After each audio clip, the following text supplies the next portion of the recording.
Attitude Era Podcast. We are back in the building. Appreciate everybody that's been rocking with us, everybody that's been tapping in. If you have not hit the subscribe button, I don't know what you're waiting for. Hit that now.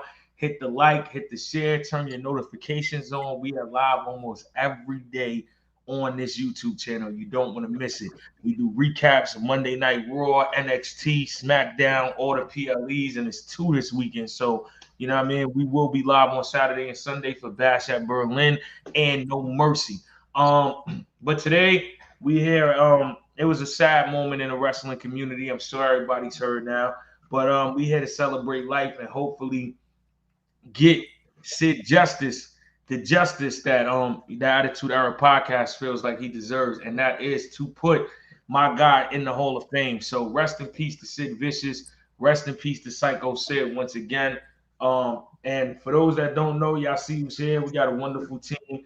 We got my brother Z the Dropout, my brother Archie Carter, my brother King HP, and my brother Gamad. And we just wanted to take this time on live for about 20 to 25 minutes and just celebrate Sycho Sid, Sid Vicious, Sid Justice, Sid EUDY, whatever moniker you go by, just celebrate his life, celebrate his wrestling career. And to our knowledge, the Attitude Era podcast has the last interview with Sid Vicious, so we're gonna touch on that too. Yeah, and we here. So how y'all feeling? You know what I mean? I know nobody's feeling ecstatic due to what happened, but you know, aside from that. It's kind of wild to see. Like, it's kind of wild to see that. It's like surreal almost to see the announcement and then to see that, you know, we were talking to him not that long ago and him talking about the Hall of Fame. But I think a really cool message that will live on with Sid that he talked about in that interview is how he always stood his ground and he never changed to what people said. He forced those people to change to kind of his image because he knew it was so powerful. And I think that was really cool. So I think it's really sad, but I think he had a couple of interviews that he had been doing and they're all really powerful. So yeah. Yeah, I definitely want to it's we lose people so often now. It seems like man, we got time, and I think people gotta look at this one and definitely um understand we don't have time. Give people their flowers while they are here. That was one of the biggest things I got from that interview because we made a big push to try to hashtag get all that stuff going. Sid needs to be in the Hall of Fame ASAP, and unfortunately he has transitioned into what's next. So with that being said, make sure that you got, siblings, friends, whatever, you reach out to them, you know what I'm saying? Even if you beefing, even if whatever, because you don't know, we're all on borrowed time and we don't know when that clock is going to end. You done? You done? We did the mushy stuff. This is the celebration, man. This is Attitude Era Podcast. Normally, we do a double up on Wednesdays, but we said, man, this is too important.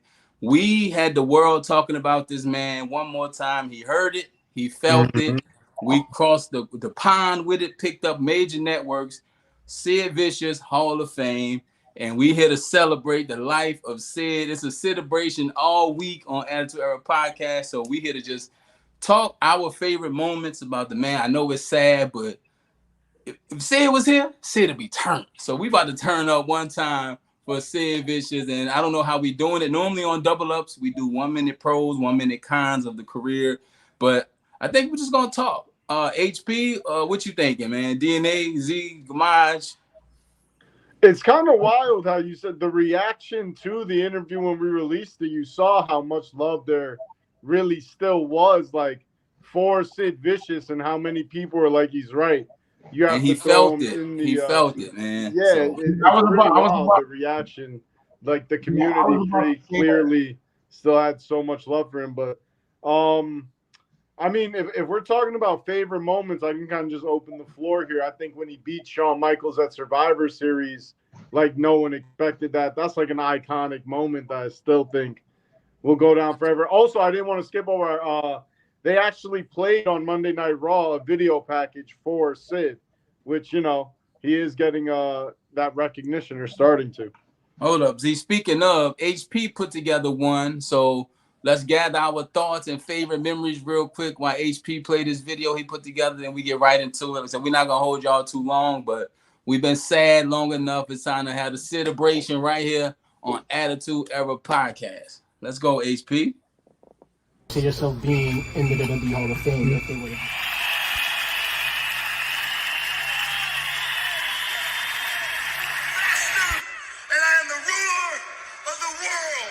Thank you very much. Uh-oh, look at my belt. You know we're going to try and stay with this as long as we can. You don't know shit, Bobby. You have to be a complete idiot not to know what you're up to. What happened to my car? Goldberg! Where are you? Goldberg! Goldberg! Tonight, I am going to take Bret Hart and I am going to powerbomb him right to the floor. And right here, the power bomb. After Austin's chair shot. Why me? Why me? Why me? With Vince being gone now, you would think those people would say, hey, this guy, we still got him on contract. He's still making us a little bit of money. It would help him if we did that. It would help them as well. You would think that they might want to do the whole, everything they could to promote something like that.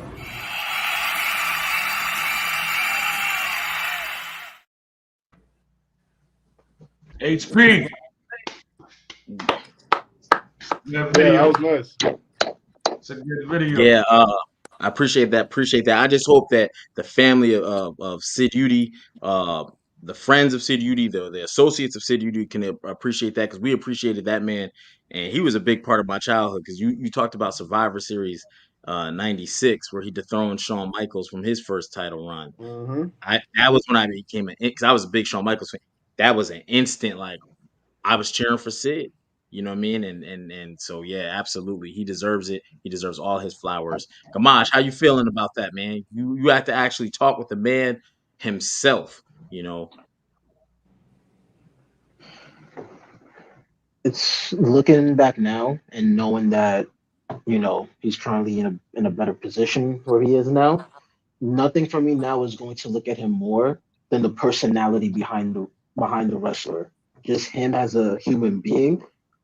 So incredibly nice, incredibly inspiring even more. It's just mind-boggling that, but as good as he is, it's always going to be his personality for me that's going to forever be more underrated than anything else for him. And that's what I remember the most, bro. That's it. It's not many wrestlers that I believe like that they are who they are on TV.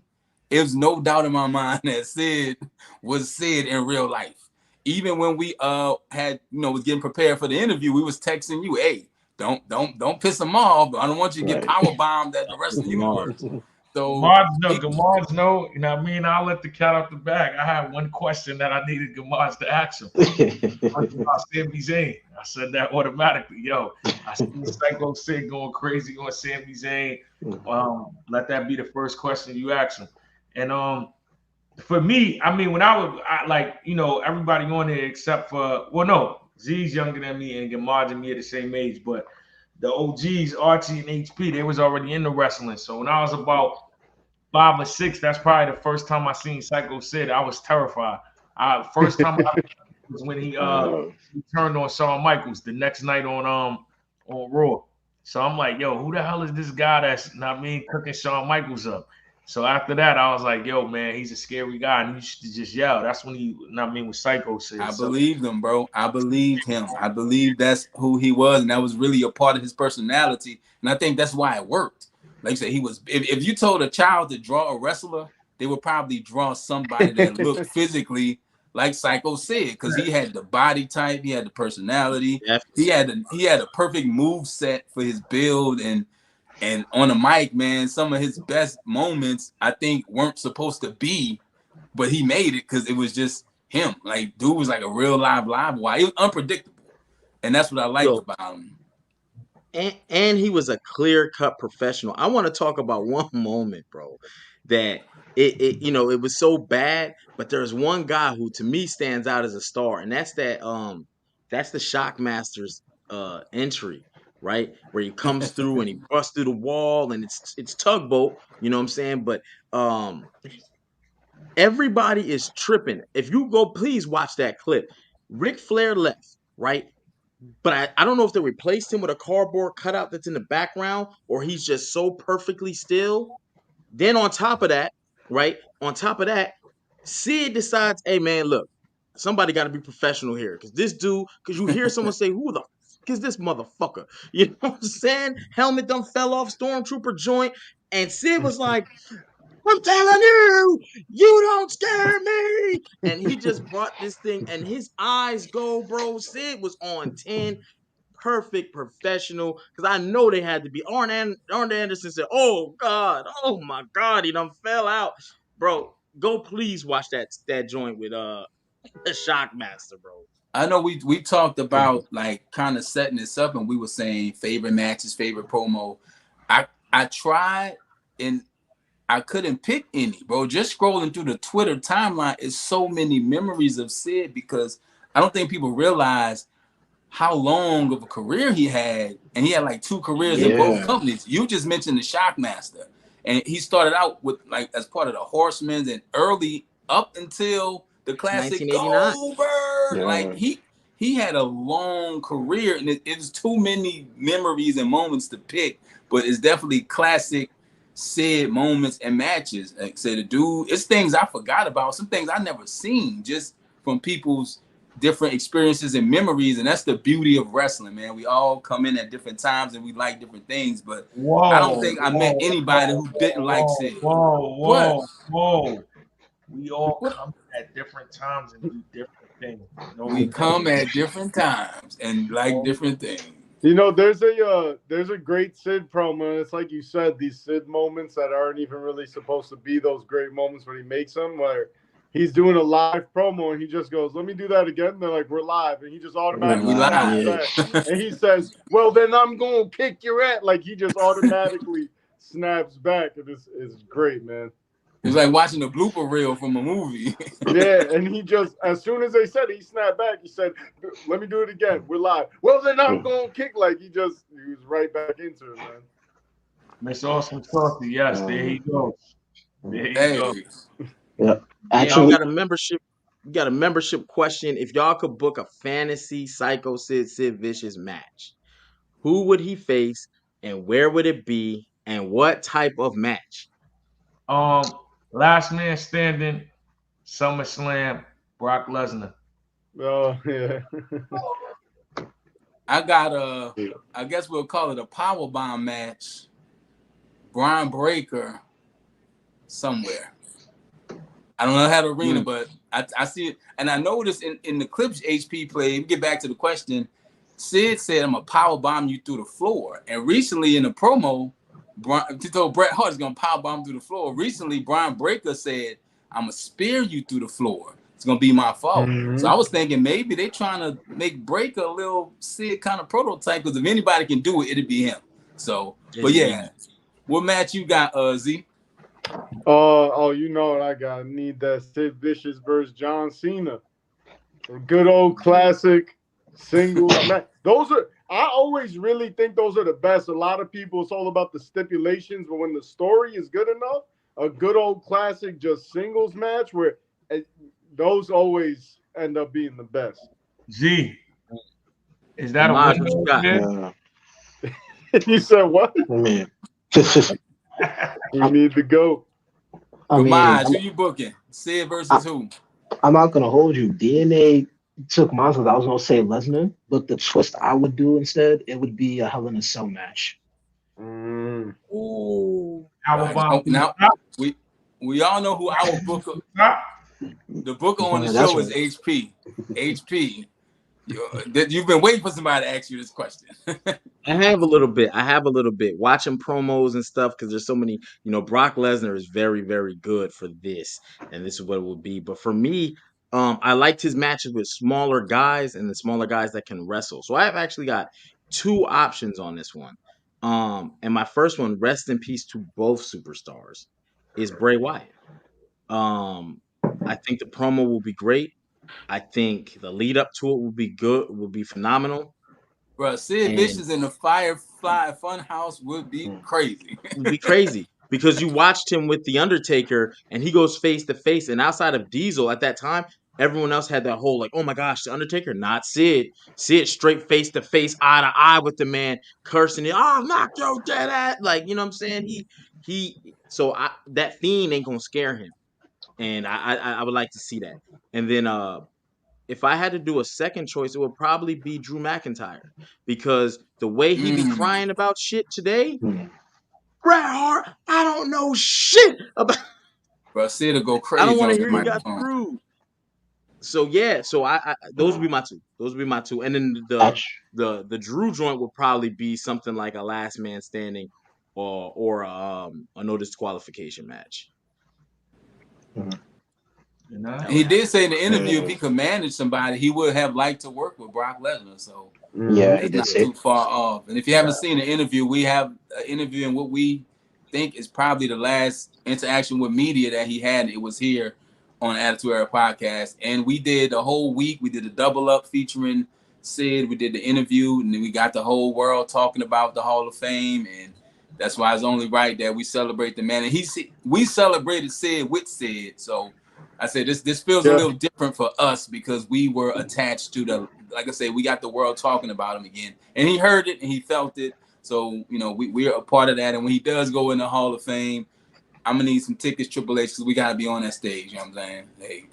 Which I think he will. I think they already began to acknowledge it, and I think he will get the Hall of Fame spot. For those that don't know, like they said, the interview that we did was 3 weeks prior. So when you see us revamp the Hall of Fame clip, you know what I mean? I'm all about style and taste. Like if the interview was older, I wouldn't have threw it back up to try to get clout off for somebody's death. But I posted it because it was recent and it's a topic that I knew, sadly to say, but this is just how the world works. The algorithm is going to push it through the roof because he's no longer here in the physical. We posted the clip 3 weeks ago. It did 43K. We posted the clip 2 days ago when he passed away. It's at 500,000 on Instagram. And I did that so the world can see, you know what I mean, that Sid Vicious belongs in the Hall of Fame. So, you know, I believe the clip will reach 1 million. I believe in those million, it is WWE representatives, it is Triple H, it is a lot of people that work with the WWE watching it. And I feel like, you know what I mean, I don't even think he needed to be on our platform as much as I appreciate it. But the legend that I think he is in wrestling, I don't think he even needed to plead his case for the Hall of Fame on my platform, on our platform. So to me, it's like the least I could do, since that's what he had to do, is keep pushing that. So that clip or that interview is the reason why we get to see him in 2025. Let me ask real quick. It's been a couple weeks since I have watched the interview. Gamaj, how did you get into that Hall of Fame conversation? That was actually something that I kind of just freestyled in there because there's always going to be those people that I feel should have already been in it, especially over others who got in. So it was just like, yo, why aren't you in that yet? And that's how DNA, you ain't the only good freestyler on here. My man Gamaj freestyle. The whole conversation got the world talk. Because I know we have questions, and I don't think that was one of the ones we presented. So questions. Was that original question or was that a Gamaj cooker? I don't know. I would have to look back in the notes, but it was probably a freestyle Gamaj cookup. But I think it's kind of crazy the reaction it got. I don't know if any of us really expected that from the interview, but it really showed the timing of everything. Like the world works in crazy ways, right? But it really showed that the world, not just us, wanted more Sid Vicious and wanted that Hall of Fame push and all of he that. Wanted it. Like I said, he wanted it. He speaks in the interview so humbly and so like, again, very unapologetically about his ideas and views of wrestlers today, but he clearly wanted to have some sort of involvement, even more than just being Hall of Fame, like being a manager on screen or something. He wanted that big return and being involved in the community in a bigger way than he was at the moment. Yeah, the two things about that too, or in line with that. Do not let anybody. I want to give Sid his full flowers, right? Because I always get upset about how things count for one guy and not for another, right? So I don't want to even bring that up. But I've watched WWE programming say he's a two-time WWE champion. We're gonna stop. We're gonna stop the press right there. Anytime you see or hear them say that, put right into Twitter. Go right there. He is a four-time world champion. He won that world title in WCW 2 times. And if that doesn't count, then you got guys saying they're five-time, five-time. No, and that all counts, right? Because they all work their asses off for it. So we need to recognize that. He's also a former US champ. So I want to put that in right there. Yes, he won the WWE title 2 times, but he also won the title in November of 2000 and again in January of 2001, the WCW World title, the big gold. So put the respect on his name, former U.S. champion as well. That is Sycho Sid, Sid Vicious, the man Sid EUDY. Second thing, I see a lot of people saying, "Oh, even DNA asked this question: Is it too late?" Retirements, Hall of Fames, those things are like funerals, but the opposite, right? Because they celebrate while you are here to hear it, the impact, the legacy, your family gets to see it. This is another wrestler who was robbed of a Hall of Fame speech where they get to feel the love, where they get to see the reciprocation of the decade. Sid joined the Four Horsemen in '89, but he was Lord Humongous pause before that in No 1988. pause. No pause. You know, you know what I'm saying? Who But was that's he, who he HP? was. Who was he? Say it again. You know what I'm saying? But no, I'll be honest. Like I'm gonna give him his full credit and his credit due. We're not just going. He had the hockey mask. You know, you know what I'm saying? But that's who he was. 88, and now we're talking about 2024. So his last match, Heath Slater, 2012.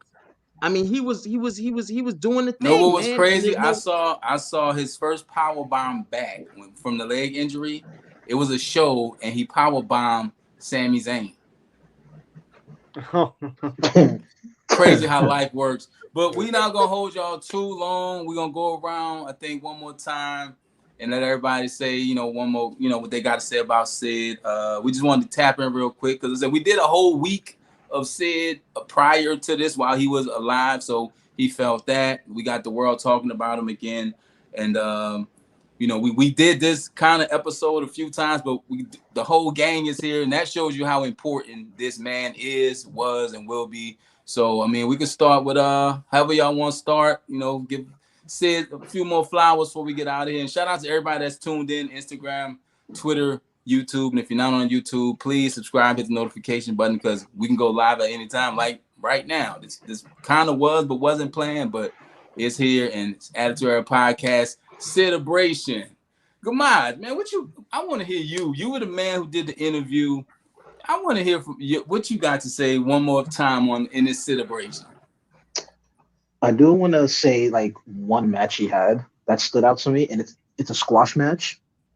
And it's on YouTube if anyone wants to see it. It's Sid Vicious versus Lee Scott.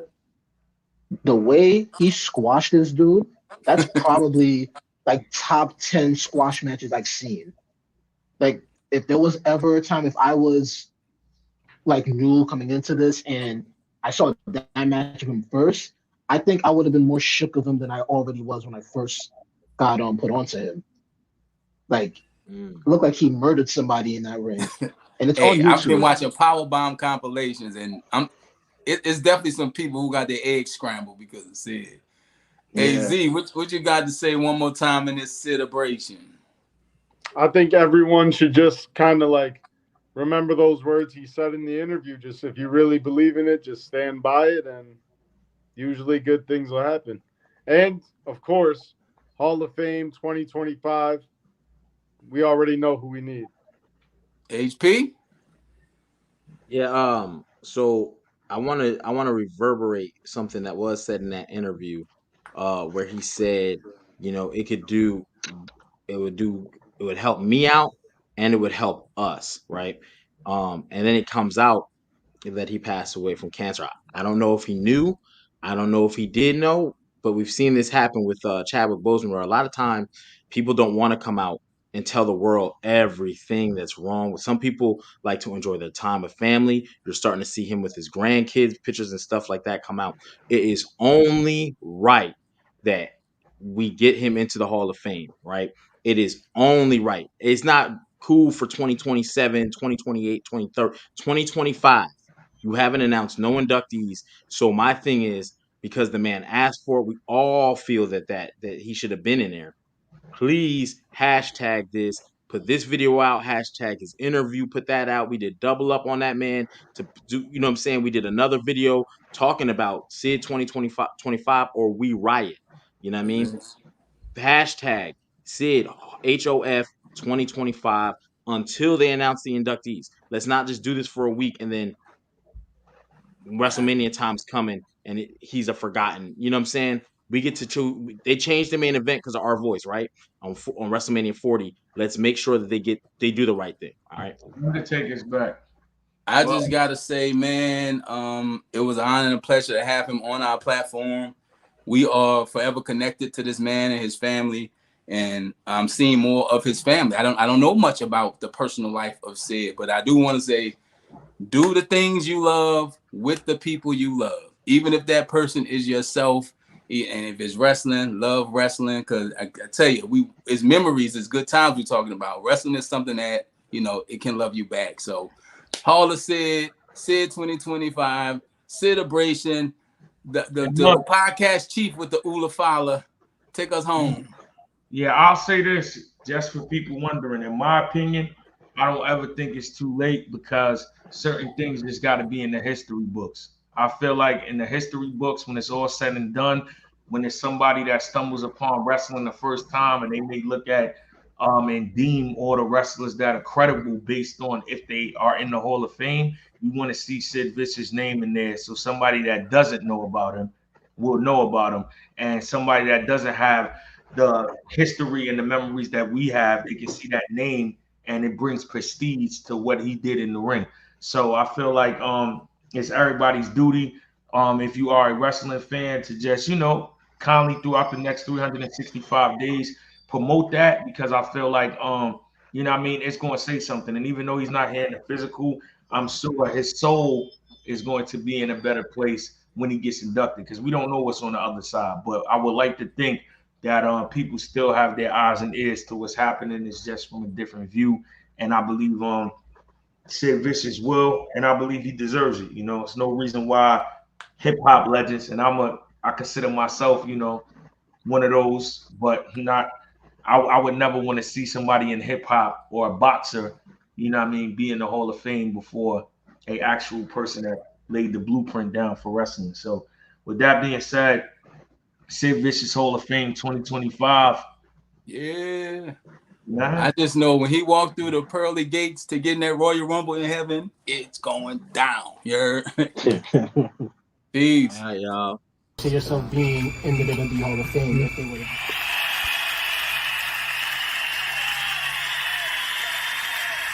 Master, and I am the ruler of the world. Thank you very much.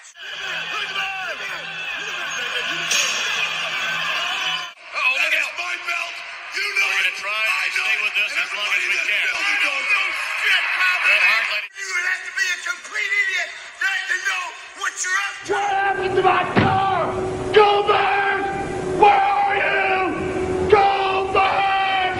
Go back! Tonight, I am going to take Bret Hart and I am going to powerbomb him right to the floor. And right here, the power bomb. After Austin's chair shot. Why me? Why me? Why me? With Vince being gone now, you would think those people would say, hey, this guy, we still got him on contract. He's still making us a little bit of money. It would help him if we did that. It would help them as well. You would think that they might want to do the whole, you know, everything they could to, you know, to promote something like that.